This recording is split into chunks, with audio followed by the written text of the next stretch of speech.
Welcome to Relationship Mastery, a podcast for those who want to learn how to master the art of creating happy, healthy, and loving relationships.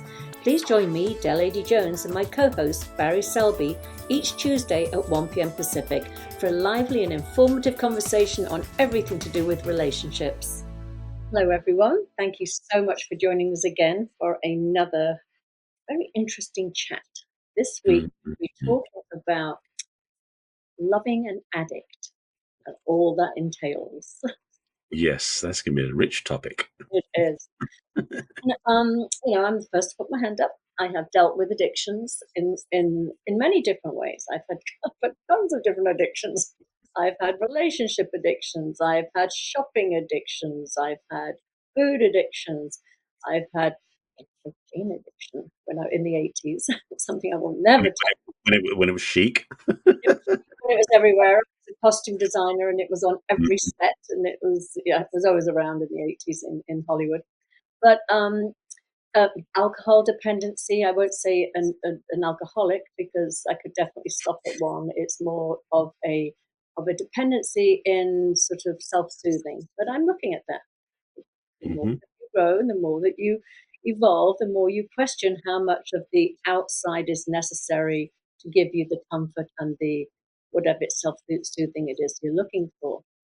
So I just wanted to say, let me just read the definition of addiction for some people. So addiction is when you have a strong physical or psychological need or urge to do something or use something.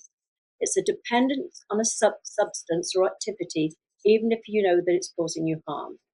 It can impact your daily life, and once it starts damaging your relationship, not just with other people, but the relationship you have with yourself. Because when you have an addiction, it can really stir up a lot of shame. And that can destroy any self-esteem that you have. And certainly, as I say, with your relationship with yourself. So, I had a very interesting weekend. It was lovely. A lot of healing, deep healing of some childhood trauma. And I just wanted to say that the world of addiction is fascinating. Mm-hmm. I would almost say it's certainly in the 90% that people that have addictions have had some unhealed trauma, often from childhood, that they're trying to self-medicate and to comfort themselves and heal themselves. And they've done some amazing studies on decriminalizing addiction. I think it's Portugal. They have stopped penalizing people. They've legalized drug use, even heroin and cocaine, if it's for personal use.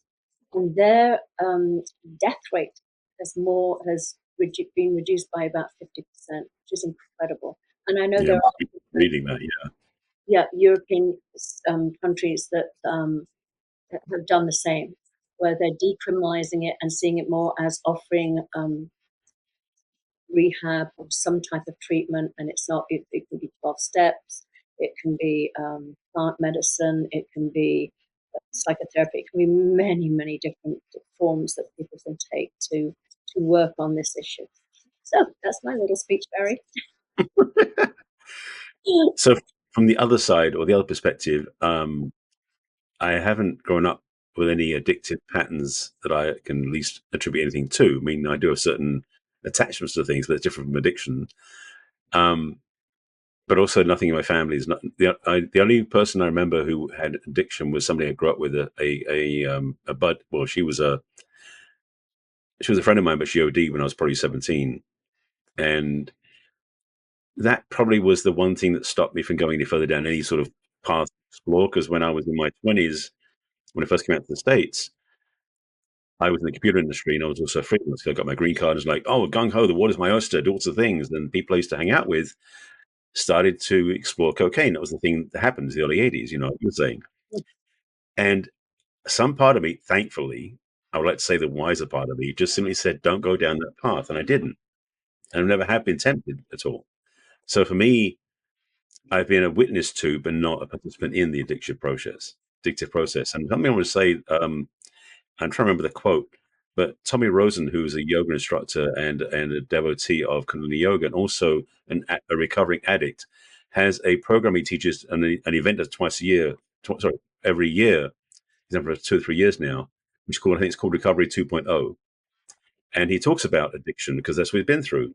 And one thing he talked about when I saw him talk at a venue, and I think it was this way, I may have misquoted him slightly, but he basically said that the challenge for addicts is they have a perceived separation from their own divinity. Yes. And that was such a profound but simple way of describing it, because it's that chase to try and find it again through alternative means, recreational or whatever it was, that caused people to fall off their own pathway, so to speak. Yeah. So that really touched me when he said that, because I really felt that sense of people being lost when they're in their addictive process. Well, think about it. Think about a child that has not been nurtured or loved just for who they are. Hmm. When we have a parent that just absolutely loves us for not for what we do, not what we achieve, not how we look, anything, that just loves us for being born, just for being there. That is being loved for your divinity. And when you don't get that, when you don't get that reflected to you, you therefore don't think that you are the divine. You don't think that you think there's something wrong with you. Why aren't I just being unconditioned? Why have I been abandoned? Why am I being abused? Why am I being hit? Why am I being molested? It's because there's something wrong with me. Right. I am bad.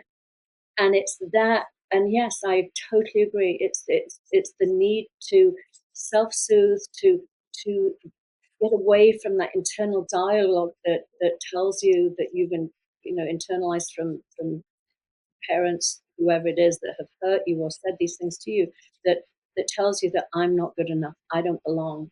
And again, that shame that builds up because we know that you know, going shopping even is a quick fix. Hmm. Dr. Say Gaba, sorry, I'm going to say it wrong now. Sort of Gaba Gaba Murti is Yeah, yeah, yeah. I always get tongue tied on that. He's amazing, and he really is. If you're going to look into the world, if you have somebody you love that's struggling with an addiction, we know how hard it is. We know the impacts of addiction on relationships. It breaks down trust issues. It consumes you. It triggers your codependency. It triggers anger, frustration. Why can't these people just stop? Why are they doing it? Why are they lying? Why are they hiding? But I think before anything, it doesn't mean you stay in the relationship. I would never advocate that. No self harm. Don't stay somewhere where you are actually being negatively impacted. But have compassion and understanding of the why the addict is using whatever their choice of drug is or behavior. Why they Hmm. it's coming from pain. But we codependents cannot fix that. You know, No, it's indeed. only the addict can fix that, and by doing exactly what you just said, which is reconnecting with the divine within them. They're never disconnected from it. They just don't know that they are divine. Right. They're just listening to that little chatter in their head that tells them they're worthless and they're not worthy of anything. But once they get quiet, whether it's meditation, mindfulness, all the things I mentioned before, different forms of therapy, once they get quiet enough to connect with the inner divinity within them, then that's Hmm. they're ever going to heal. Well, the thing is, on that level, that it's like divinity didn't desert them; they deserted divinity, so to speak. It's like they cut it off from themselves. So, as you said, that stillness, that quietness, or whatever process they go through to get back to the center, it's right there. So ultimately, it isn't impossible. It's just elusive, because when we're in the addictive circles, we keep avoiding it. It's almost like we're looking for the way out rather than way in, which sounds crazy enough. And one Yeah, of the things I want to speak to as well is, for some people, the 12-step system works for them, and that's the Friends of Bill program is helpful for so many people. The only drawback, and it's something that one of my teachers talks about this, is the challenge with 12-step programs is there's no 13th step, because a 12-step program in itself is an enclosed loop. Is that the person, when they're in the 12-step program, stays in an addict because they tell themselves that. The program doesn't let them become free of it. And so when people come out of that program, they're always in the um, X process versus the freedom process. That makes sense. Yeah. And so it's a challenge, you know? I think, I mean, I have many friends in AA, and I see how much they value it. They love it. They love the camaraderie. They love everything about it. It does not work for me. I mean, I have been to AA. I will not identify as an alcoholic because I just don't. I just, I just don't. And it's not denial.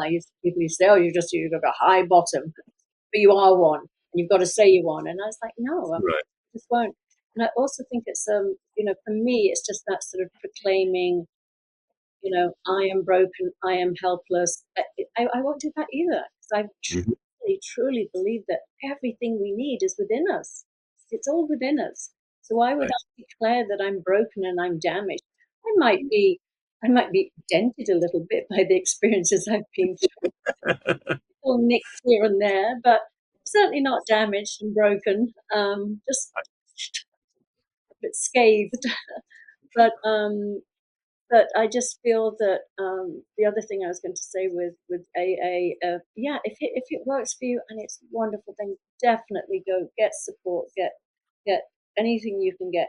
And as again, this is about being in relationship or being in love with an addict.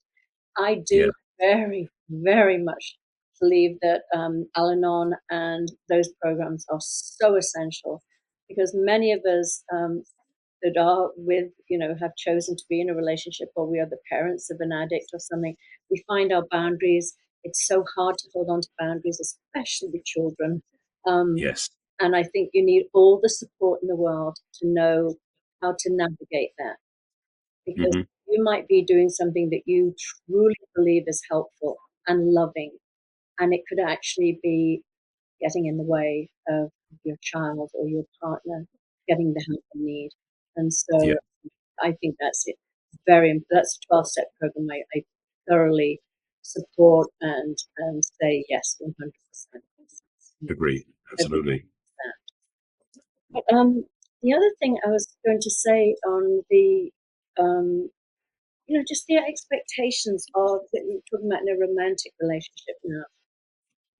Um, we've got clients that have left their addictive partners, and they've left with so much love, so much love. They, and it was beautiful. I mean, I could cry. I mean, one client's partner, the father of the children, did end up passing away from his alcoholism. Mm. Young man, but she knew, as much as she had no judgment on his addiction, she understood that he was an addict, but she also knew that it was too damaging to her two young sons for them to be in the same house together. But she remained a very close, loving partner, not wife, partner to him, and was Yeah. and was with him when he passed. And yeah, she was, to me, she exemplified what it is to have compassion, have love, very clear, healthy boundaries of what you can and cannot do, and that your biggest responsibility is to young children. Because if she That. had abandoned them to take Oh care yeah. of them, the cycle would have gone on. The challenge also in a relationship with an addict is that you have to recognize that you take second place to the addiction, and so her choice in that place to take care of the children was, well, clearly the wisest one and also the most important one for the children. But also, it isn't always easy because some part of us feels like we can save our partner or Mm. save the child from the addiction. And it's, in some ways, the best thing to do is pass it on to somebody else, because we can be, as you said before, like, if you're with the addict, Al-Anon, other programs are important to you because all those patterns and challenges we have that put us in that relationship in the first place are there for us that we need to face, like boundaries, trust, agreements, um, abuse, and all those other things too. So if we don't resolve those in the first place, we don't make a difference in the other person's life. But we can at least, in this case, protect the children and be able to clearly see that we have certain things we can be responsible for, but our partner is not what we're responsible for. It's such an interesting. I'm I'm just thinking here right now that I mean the whole thing. If anybody's read the big book, it is, codependency was when people started to recognize that the spouses of the alcoholic, say we'll use the alcoholic in this example, but that the spouse was addicted to the alcoholic as the alcoholic was Yep. addicted to alcohol, and Hmm. by not recognizing their own addictive qualities. I mean, that again, as I said, I mean, I know that I was in a very, very unhealthy relationship that I stayed in, Hmm. and that was my addiction. My addiction was to unhealthy men, abusive men, men that would abandon me. That was my childhood, and Right. I was addicted to getting a different outcome. I will make this end differently than it did as a child. I will get your attention. You will notice me and love me, and the other. But it was an addiction. It was just as a powerful way I was trying to heal something from childhood. Um, Yep. so yes, it's very important that you look at your own um, part in it, and again, no shame. I mean, I think, the list I gave in the beginning. What did I say? Let me see if I got like run through them. Sort of okay, drug addiction, alcoholism, nicotine, caffeine. I mean, these are drugs too. Gambling, internet, game, Shopping. shopping, gaming, social media, Facebook. Some people have spend hours and hours on Facebook and Instagram. Food addiction, sex addiction, porn addiction, work addiction, exercise Hmm. addiction, plastic surgery addiction. You see some people that they have sort of body dysmorphia. They have no idea how far they've gone with this addiction to physically change their appearance to what they believe is perfect. I mean, even wanting to look like a Barbie doll or a Ken doll. And it's like, oh my God, I mean, my heart goes out to them just thinking, where did you get that message that it's perfect? The plastic, atomically incorrect, you know, person. If Barbie was in real life, what would the sort of ratio of her legs to her body to her head be? It's so distorted, but we get the message as young children that that's perfection, and then Hmm. thrill seeking. Oh my God! I mean, I had somebody I know who was a extreme sports fan, and not just, who died at a very, very early age doing one of the most dangerous suit flying, close proximity suit flying. It's I think it's got one of the highest death rates before you reach 30. I mean, incredibly. So So that it's the thrill addiction in a way, just that excitement there to keep going higher and higher and higher to get any sense of sensation. Because anything exactly. less than that is boring. Well, and also it used to be that they would like jump off a cliff and fly through a valley, and but then that lost its intensity. So then it became close proximity, which is you had to fly right next to a sheer wall Hmm. to get the sensation of speed. You knew you were going faster when you had something closer to you, but the risks were higher too. Just a little bit of wind could just flip you and put you into, crashing into that wall. Um, Yeah.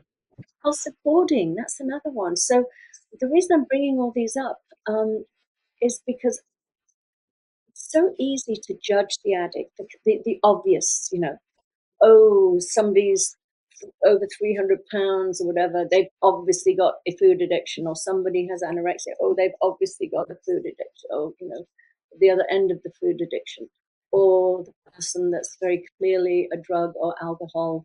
You know, there are so many Yeah. addictions that go under the radar that people can help. Mhm. But I do think that there are so many people on the planet that struggle, and and before we point fingers, really take a look into it. We always say it, self-awareness is best gift. Absolutely. But look inside yourself, see where you may touch on some of those things. I've got another one to add to line. Hoarding. Hmm.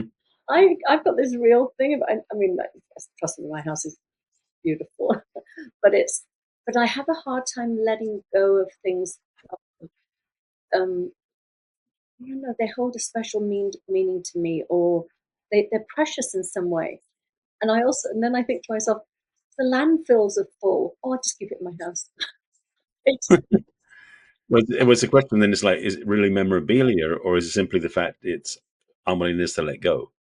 it's, And the thing is, because the thing about, I'd say things that, because I'm aware of a couple of people who do that thing. The houses are like beautiful but busy, yeah, like it's not like they're hoarding, like they got like papers up the walls, yes, but there's so much stuff. There's no place to put anything down. yeah, It looks nice, yeah, but it's that borderline between being very memory laden hmm, and attached to or unwilling to let go of things. yeah. No, it's things like, okay, like on my little desk here, I should show things like this beautiful little sort of, hamster, beautiful little magnetic thing, Mhm. computer. I've just got so many beautiful little artifacts that I've collected, over my life. Little, little boxes, little pill block boxes that are just beautiful, and it's just too many of those types of little things. I absolutely said to my children and to my friends, find me anything. I have so many beautiful things that I don't want to get rid of, and don't force me to have more stuff. So my rule now is, everybody, please, I love cards. You can give me cards. I keep all of those. Of But course. buy me a gift, donate to one of my charities that I do monthly subscriptions to, and that fulfills me far more than another trinket or little thing that I don't need. Yeah, but see that's not an addiction because there's no like give me more, give me more, give me more. And the other thing also is, if you go in your closets, you open the door and you don't get like knocked over by everything falling out, isn't that bad necessarily? No, So there are boundaries on that. exactly. You just built a bigger closet, just like I did. Yeah, really. But yeah, but, but yeah, I want to getting back to the title of the conversation about loving an addict. yeah. The challenge is that it's like when it goes from being something that you find cute to find something that's really not effective at all. And so there is a sense of responsibility as a partner with somebody who's an addict of how much do you enable and how much do you disable them? Because part of this challenge is are you really loving them for yourself because you don't value yourself enough to leave, or are you really there to support them? In which is we talked about this before in a previous episode about fixer uppers, or is it the fact that we have just this person who when we first met them there wasn't one, now they are, and so we love who they are, but we don't know what they're doing. And that's one of the things we talked about before in previous episodes, separating the person from what they do because they aren't the same thing. Hmm. So how we navigate that, and as we said earlier in the episode, is again to remind people that if you are a partner with somebody who's an addict, there may be work for you to do yourself, whether it's Al-Anon or something else, to do your own inner work. But at the same time, you can't control, push, force that person to do something. You may have to give that somebody else the responsibility to do that. Yeah, yeah, absolutely. What is it? I think there's what is it? The three C's. It's like you didn't cause it, you can't cure it, and what's the third one? I I always, remember that one. okay. Anyway, so I'll remember next week, because I think because next week I want to talk um, about this inner child. This because it's the inner child that is reaching out. It's the inner child that goes shopping. It's the inner Yeah, child that wants to do all these things to self-soothe. It's the heart that, it's the inner child that's in charge, basically. yes, exactly. And Yeah, and what happens is, they they're not prioritizing their self-care. They haven't been nurtured and loved in a healthy way, so they don't really know how to nurture and love themselves in a healthy way. So what hmm, happens is they go for the quick fix, the things that make them feel better right in the moment. It's like a child that just, child is sad, and wants lots of sweeties or ice cream or stuff like that. And it's the Trying same. to satiate that hunger, that need. It's, I mean, that was the thing. So funny. I don't have a sweet tooth now, but I had a sweet tooth when I was a child, and I always remember very clearly. It was like I used to remember thinking, I want sweetness. Meaning I want sweetness from the world. I want Hmm. sweetness from my mother, but I'm not getting it, so I'm going to put the sweets in me. I mean, it was a very clear. If I consume sweets, that will give me the sweetness I'm looking for. And Yep. it's the irony is like I'm not a sweet eater anymore. But I knew what I was doing. I was aware of it. I was intentionally trying to provide what I knew was missing at that time. Hmm. So yes, next week we'll talk about how you do get to do all that self nurturing. But back to what we are saying for this week. No, we're not saying abandon your partner if they're struggling with an addiction by any means. Support them, but also not at the point where you self-sacrifice. Right. Right. But the loving understanding that all that's happening is that that inner child is acting out. That inner child is in immense amount of pain, and they are looking for relief for the only way they know. And again, I just want to finish off with that what you said earlier, Barry, about the divine within. It's all great when we're adults and we find out this. We hear about spirituality and everything, but I grew up with a mother who's an atheist, and so I wasn't taught that there was a God. And then we just happened to go to a Catholic girls' school because it was a private school, and I saw some pretty pretty unkind, should I say, religious nuns. Not all of them. There was one that was nice, but the rest were not so nice. Um, Yeah. and so I had a very conflicted. I was told there wasn't a God, and then by my mother, and then that there was a God by these other people who acted really cruel. So I had a lot of confusion around spirituality, what it meant. Hmm. I heard that the God, the divine, lives within you. So I didn't even occur to me that I could ever think that I was part of God, came from the same source and has that spiritual energy within me. It was only when I hit my 20s that, thank God, I learned that, and that's where I started to heal from that point forward.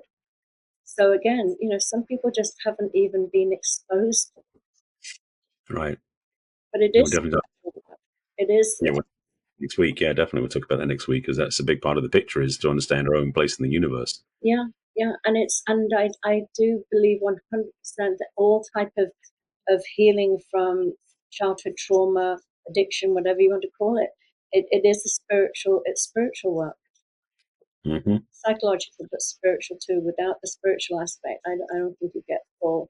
I mean, I shouldn't say this. There are people that are firm um, atheists who have recovered from addictions and things like that. So, but I'm just saying, I think a lot of people, it is the spiritual aspect that helps them heal as well. Yeah, absolutely. All right then. So, All right. any last words, Barry? No, I think we've tied that up with a little bow for now.